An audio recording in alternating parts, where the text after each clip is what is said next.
Good morning, শুভ সকাল বন্ধুরা। কেমন আছো সবাই? আশা করি সবাই অনেক ভালো আছো, সুস্থ আছো। আজকে হচ্ছে হোলির দিন, বুঝতেই পারছো চারিদিকে প্রচণ্ড পরিমাণে গান বাজনা চলছে। তো সকাল থেকে ঘুম থেকে উঠে সকালবেলা ঘুম থেকে উঠে কিভাবে যে ভিডিওটা শুরু করব সেটাই বুঝতে পারছিলাম না। তো ভাবলাম আজকে ভয়েস দিয়ে ভিডিও করা ছাড়া কোনো উপায় নেই, কারণ মোটামুটি 4 জায়গায় তো আমাদের এখানে মাইক বাজছে। পিকনিক করছে, কারো ছাদে পিকনিক, কোথাও মাঠে পিকনিক, তো কোথাও আবার অনেকে আছে যারা দোল উৎসব পালন করছে, সেখানে ঠাকুরের গান বাজনা চলছে। তো ওই জন্য এভাবেই আজকে ভিডিওটা শুরু করলাম। আজকের ওয়েদারটা কিন্তু বেশ ভালো ছিল, কিন্তু যদিও বিকেলের দিকে ঝমঝম করে বৃষ্টি এক পশলা হয়ে গেছিল। আর এই দেখো সকালবেলা উঠে ব্লগটা শুরু করলাম। সকালের আশিবাসি কিছু কাজকর্ম হয়েছে। এবার একটু আসলাম ছাদে এসে এনাদের দর্শন না করলে মনটা যেন কেমন একটু আনচান আনচান করে। কি সুন্দর ফুল ফুটেছে না? এই সময়টাই জবা ফুল ফোটে, ভীষণ ভালো লাগে। একটা ফুল ছিল আমাদের হলুদ রঙের ফুল, ওই ফুলটা আমি জানি না গাছটা এখনও আছে কি না, না মারা গেছে। তো ওই গাছটাই আর কি খুঁজছিলাম। অন্যান্যবার খুব সুন্দর হলুদ ফুল ফোটে, আর একটা দুটো নয়, বেশ 4-5টা করে যখন ফোটে ভালো লাগে দেখতে। তো ছাদের থেকে ঘুরে এবার আসলাম রান্নাঘরের দিকে। বাসন কোসন সব মাজা হয়ে গেছে, আর বাসন সব গুছিয়েও নিয়েছি। তো চায়ের জলটা রেখে এবার আসলাম আজকে কি রান্নাবান্না করব তার সমস্ত বন্দোবস্ত করতে। ফ্রিজ খুলতেই দেখছি সেদিন যখন গেছিলাম ক্লাসে, মেকআপ ক্লাসে, তখন আসার সময় গন্ধরাজ লেবু এনেছিলাম 2টো, 15 টাকা জোড়া নিয়েছিল।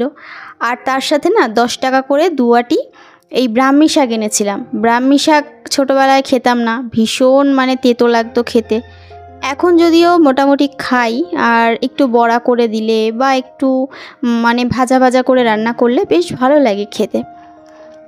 তো দেখো চায়ের জল ফুটে গেছে, চা চিনি দিয়ে দিলাম, ব্যাস চাটা এবার নামিয়ে নেব। চলো চাটা আগে ছেঁকে চাটা খেয়ে নিই। আর আজকে আমরা তো সেভাবে আমি ছোটোবেলা থেকে রং সেভাবে খেলি না, কারণ আমার পছন্দ করলেও না আমি খুব ভীতু ছিলাম। কেউ যদি আমাকে রং দিতে এসেছে আমি কান্না করে দিতাম, আর আমাকে যদি কেউ বলতো এই আমাকে রং দিবি না, আমি তাকে এতই দয়াবান ছিলাম যে তাকে রং মাখাতাম না, চলে আসতাম। ধরো আমার মা আমাকে শিখিয়ে দিল, যা ওই বৌদিকে বা ওকে রং দিয়ায়, ওনাকে রং দিয়ায়, দিতে যেতাম। এবার সে যদি বলতো এই আমার এখন কাজ আছে, এখন রং দিবি না, তুই পরে আয়, আমি না সত্যি ভদ্রমেয়ের মতো চলে আসতাম, যে পরে বলেছে তার পরে আমাকে রং দিতে দেবে সে। এটা কি সম্ভব? তোমার কাছ থেকে যেচে কেউ রং নেবে? এটা হয় কখনো? তো এরকমই ছোটোবেলায় একটু বোকা ছিলাম। তো এখন বড় হয়ে রং খেলাটা সেভাবেও খেলি না, কারণ আমার না খেলতে খেলতে ছোটোবেলা থেকে খুব জোর এত বছরে 1-2বার রং খেলেছি। আর এখন খেললেও সেভাবে একটু একটু আবির ছোঁয়ানো, ব্যাস, তার থেকে আর বেশি কিছু হয় না। চা খেয়ে ওদের দুজনকে ভাত করে দিলাম, ফেনা ফেনা ভাত করেছিলাম, তার সাথে 2টো ডিম ভাজা করে দিলাম। মেয়ের বায়না হয়েছে আমাকে আর দিদিকে ডিম ভাজা করে দেবে। ডিম ভাজা করে দিয়ে এদিকে আবার গ্যাস ট্যাসগুলো সব নোংরা হয়েছিল, সেগুলো আবার মুছতে হচ্ছে, কারণ সকালে কোনো রকমে জল ধোয়া করেছিলাম। তো এখন ডিম ভাজা করলাম, তো ভাবলাম একটু মুছেই নিই। আর ওদিকে কিছু কিছু বাসন ছিল চা করার পর, সেগুলো একেবারে মেজে নিলাম। তো আজকে না ভেবেছিলাম ব্রাহ্মী শাক রান্না করব। মা আমাকে বলল আজকে তো দোল, তো আজকে নাকি ভাজা ভুজা এসব না করাই ভালো, তারপরে আবার তিতো ব্রাহ্মী শাক। তো আমাকে বলল আজকে করো না, রেখে দাও। মাছও বের করেছিলাম, বলল যে মাছও করো না, তাহলে অন্য কিছু করো। তাই বললাম তাহলে কি নিরামিষ করব? বলছে নিরামিষ করতে হবে না, বাড়িতে তো আর সেভাবে পুজো টুজো করবে না, এমনি অন্য কিছু করো। তো ওইভাবেই আর কি মা কেটে দিল পটল চিংড়ি করব। আর সেভাবে কিছু করব না, দেখি কি করা যায়, সেটা পরে তোমাদের সাথে শেয়ার করব। এবার আসলাম ঘরে, কর্তামশাইকে উঠিয়ে দিয়েছি, তাকে একবার জিজ্ঞাসা করে নিলাম কি তুমি কি এবছর রং খেলবে নাকি ছাদে গিয়ে? বলছি কি না ক্ষমা করে দাও, ছাদে আর উঠবো না। তো ঘরে বসে একটু একটু খেলা হবে আমাদের আর কি।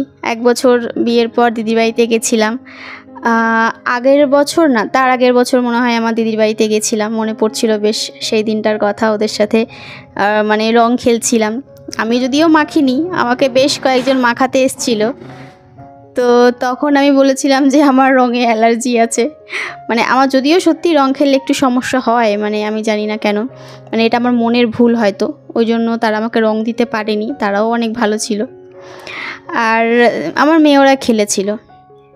তো মেয়ে তো মোটামুটি একদিন আগের থেকে খেলা স্টার্ট হয়ে গেছে, পিসির বাড়িতে খেলছে, তারপরে আজকে বাড়িতেও খেলবে। অলরেডি রং খেলতে চলে গেছে, বুনু এসছে। তো দিদি বুনু দেখো 3জনে মিলে রং খেলা স্টার্ট হয়েছে। আমি প্রথমে বলেছিলাম তোরা কি ছাদে যাবি, বলছে না এখানে বসেই খেলবো। তো 3জনে মিলে এখানে 3জনের মতো করে যত খুশি আবির মাখছে। এবার আমি এসেছিলাম ওদেরকে একটু ভিডিও করে রাখবো বলে, যাতে পরবর্তীকালে ওরা ভিডিওগুলো দেখতে পারে। ব্যাস যখনই আমি এসেছি আমাকে বলছে মামি দেখো আমাকে ভূত করে দিয়েছে, তোমাকে এবার একটু মাখাবোই। আমি বলছি যে না আমি মাখবো না, আমি আবির টাবির খেলবো না, কারণ আমি রান্না করব। ওরা তো আমাকে কিছুতেই ছাড়বে না। নিজেদের মেখে আর জায়গা নেই মাখার মতো, মানে কাকে আর কোথায় দেবে, আর একটুও বাকি নেই। শেষে মাথাটা ফাঁকা ছিল, সবাই সবার মাথায় দিচ্ছে, মানে মুখে আর কোথাও দেওয়ার বাকি নেই। দেখো বুনুকে ভূত করে দিচ্ছে, বুনু এবার দিদিকে দিচ্ছে, আবার দিদি আবার বুনুকে দিচ্ছে, এই করছে সবাই মিলে। কত মাখতে পারে। আমি বললাম খেলে নে, আবির তো, আবির খেললে কিছু হয় না। আর আজকের দিনটা একটুখানি যদি আবির রং না খেলে বাচ্চারা, তাহলে বড় হয়ে এই যে ছোটোবেলায় আনন্দ করেছে এই দিনগুলোর কথা ভুলেই যাবে। সবার প্রথমে আমরা আবির খেলেছিলাম বিয়ের পর, তখন আমার ননদ ছিল, বড় ননদ। তো পুচকু ছিল, পুচকু অনেক ছোট ছিল, আর আমার মেয়েও তখন অনেক ছোট ছিল। ওই দুজনে মিলে রং খেলেছিল, সেগুলোর ফটোও আছে। তো আর আমরাও রং খেলেছিলাম, আমি উজ্জ্বল বাইরে এসেছিলো হুইল চেয়ারে করে, দিদি আমি উজ্জ্বল সবাই মিলে প্রচুর পরিমাণে মানে আবির খেলেছিলাম। তো এখন যদিও সেভাবে একটা খেলা হয় না, কারণ ও রং মাখতে চায় না, খেলতে চায় না। তো আমিও এসছি, আমাকে বলছে মামি তোমাকে এবার একটু দিই। আমি বললাম আমাকে আঙুলের করে একটু একটু করে ছুঁয়ে দে। তাদের তো কিছুতেই তাতে হবে না, মন মানছে না, মানে তাদের যদি আমাকে ভূত করে দিতে পারতো তাহলে শান্তি হতো। দেখো একজন কপালে দিচ্ছে, একজন নাকে দিচ্ছে, আমি তো বারণ করছি আর না ছেড়ে দে। বলছে কি না আর একটু দেবোই, আরেকজন বলছে কি মাথায় দেবো। আমি বলছি কি আসো এবার তোমাদেরকে লাঠি দিয়ে পেটাবো। তো তারপরে আমাকে একটু দিল, দিয়ে এবার আমি সবার প্রথমে, আমি এখনও কাউকে রং দিইনি, মানে আবির দিইনি। তো মায়ের পায়ে একটু আবির ছুঁয়ে দিলাম, আর আবির দিলাম আর কি। মা বললো যে আমাকে মুখে দিও না, গন্ধ বেরোয়, আবির একটা গন্ধ আছে। আমি বললাম ঠিক আছে। এবার সবাইকে একটুখানি দাড়ি গোপ বানিয়ে দিচ্ছি দেখো আবির দিয়ে, কারণ ওদের দেওয়ার মতো জায়গা বাকি নেই, শুধু নাকের নিচটা বাকি ছিল, তো সেখানেই আর কি দিয়ে দিচ্ছি। এবার মা আমার কাছে আবির চাইছিল, একটু আবির দাও তোমাকে দিয়ে দিই, আমি একদম মানে খেয়ালই করিনি। তো মা আবার ওদের থেকে আবির নিয়ে আমাকে একটু আবির ছুঁয়ে দিল, আর আমি এবার এক একজন করে সবাইকে মাখিয়ে দিচ্ছি, যার যেখানে আর কি ফাঁকা রয়েছে একটু একটু করে সবাইকে মাখিয়ে দিচ্ছি। এবার ওদের থেকেই একটুখানি আবির নিলাম, এই যে লাস্টে বাকি ছিল কোয়েলের তো কোথাও ফাঁকা নেই, ওকে একটু গোপ বানিয়ে দিলাম। এবার আসলাম ওপরে, কর্তামশাইকে একটু না দিলেই নয়, তো সে তো নেবে না কিছুতেই, বলছে দুগালে একটু একটু করে আমাকে ছোঁয়া দাও। আমি বললাম একটুই দেবো, তুমি একটুখানি কপালেও নাও। তারপরে আমার ছেলেটাই বা বাকি থাকে কেন, হাতটা কোনো রকমে মুছে সামান্য একটুখানি নিয়ে ওর কপালে শুধু একটু ছুঁয়ে দিলাম, ব্যাস। তারপরে আজকের দিনে একটু মিষ্টি না হলে হয় না, যদিও বাজারে গিয়ে মিষ্টি আনা হয়েছে শুধু ঠাকুরের জন্য, গোপালের জন্য, ওদেরকে পুজো দিয়ে দেওয়া হয়েছে আর কি, মা দিয়েছে। আর আমাদের ওই বাড়ি থেকে এই যে মোয়া করেছে, তো মোয়া পাঠিয়েছে, মোয়া খেলাম সবাই মিলে, মিষ্টি মুখ করলাম। আর তারপরে এখানে মা আজকে 2 জায়গায় পুজো দিয়েছে, স্নান দান তাড়াতাড়ি করে নিয়েছে। তো এই যে গোপালকেও পুজো দিয়ে দিয়েছে, আর মহাদেবকেও দিয়েছে, তারপরে নিচেরও পুজো করে নিয়েছে আর কি একেবারে। আর আমার ঘরের কাজকর্ম সবই হয়ে গেছে, এবার যাব রান্নাবান্না করতে। তো দেখো পটল তো মা কেটে দিয়ে গেছে, পটল চিংড়ি করব। আর তার আগে ভাবলাম যে তাহলে একটু বেগুন ভাজা করে নিই। বেগুন ছিল ফ্রিজের মধ্যে, বেগুনটা বের করে 1.5 মতো বেগুন দিয়েছি এখানে, ছোট ছোট বেগুন। তো বেগুনটাকে এপাশ ওপাশ করে উল্টে পাল্টে ভালো করে ভেজে নিচ্ছি।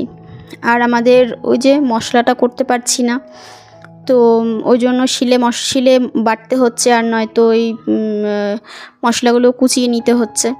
আর এদিকে ভাতও বসিয়ে দিয়েছি, ভাতও নামানোর সময় হয়ে গেছে। এবার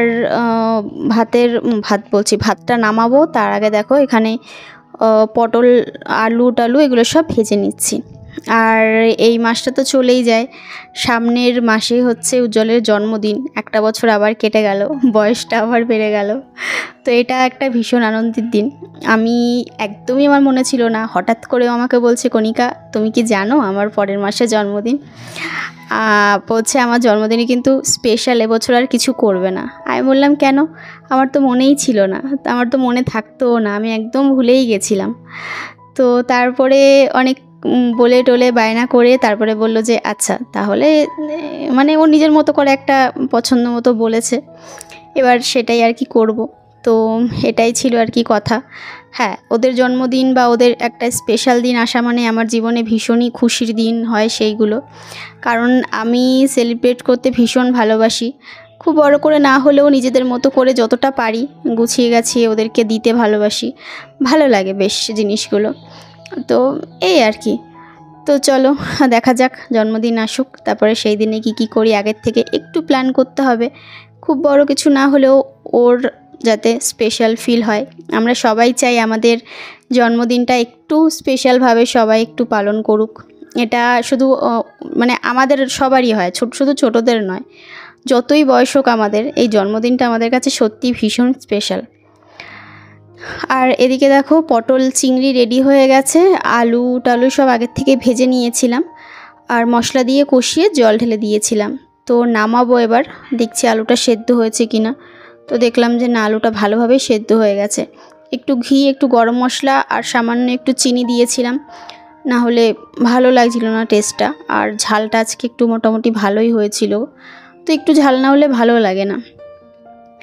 আবার তোমাদের সাথে দেখা হচ্ছে এখন সন্ধ্যাবেলা, আর বাইরে না মোটামুটি হাওয়া ছেড়েছে খুব। তো আমি এবার ভয় পাচ্ছি যে ঝড় বৃষ্টি আসবে কি না। তো মোটামুটি ভালোই একটু ঝড় বৃষ্টি হয়েছিল। আর অনেকগুলো জামা কাপড় পরে রয়েছে, সেগুলোকে আমি গোছাচ্ছি। তো সেগুলোকে গোছাতে গোছাতে রান্নাঘরের আবার ডাল সেদ্ধ বসিয়েছি, কারণ পটল চিংড়ি আর বেগুন ভাজা করেছিলাম, ওটা তো অল্পই ছিল। পটল চিংড়ি অল্প আছে যদিও রাতের জন্য, তার সাথে আরও একটা কিছু আমাকে করতে হবে, না হলে ভাতটা কি দিয়ে খাবে।